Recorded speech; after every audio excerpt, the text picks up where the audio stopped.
Chapter 22. I can't give up. There has to be a way out of this. Think! Sear's elongated nails burned and throbbed, urging him to tear through the metal of the elevator.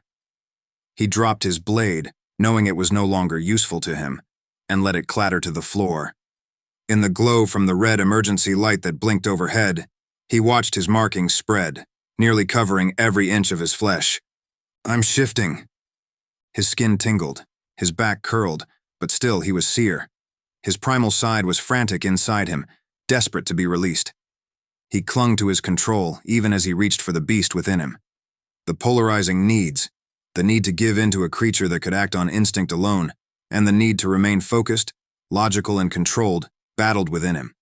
But as his transformation stopped, he accepted his failure to entirely shift.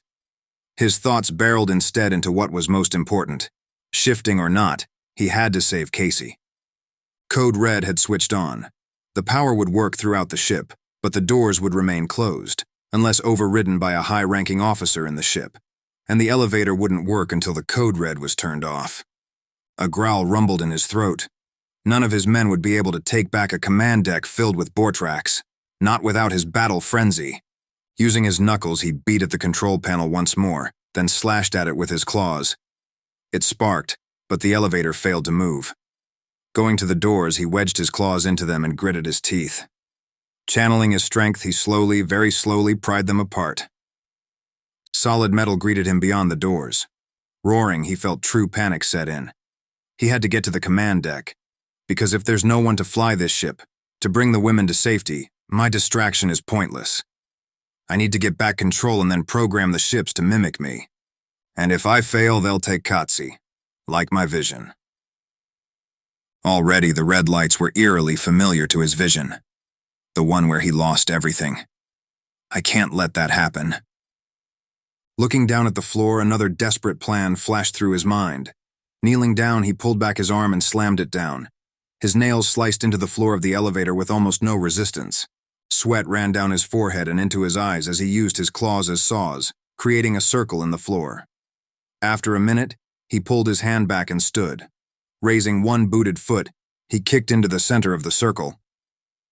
The section of floor popped out with a metallic screech and tumbled into the darkness below.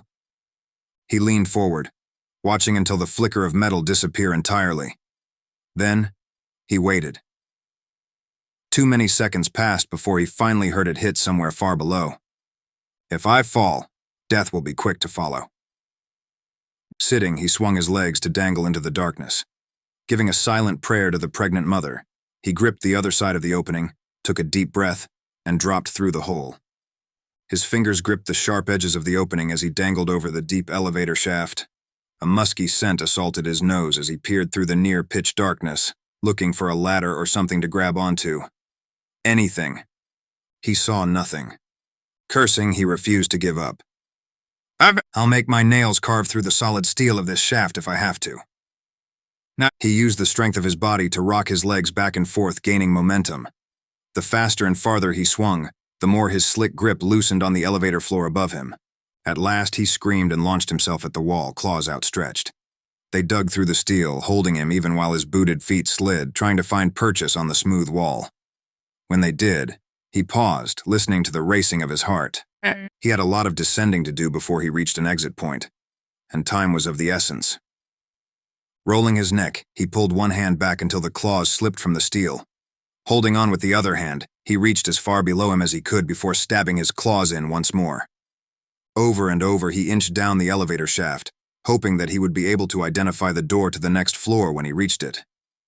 As he continued working his way downward, he saw a sliver of red light. Narrowing his gaze, he peered into the darkness, trying to identify it. Using his claws, he descended toward it, then sideways until he reached it. It took him long minutes before he identified it. Elevator doors. It was the slightest hint of light peeking between the closed doors, and it meant he had found his exit. Adrenaline pumped through him as he crossed the last of the space, then pulled the doors apart.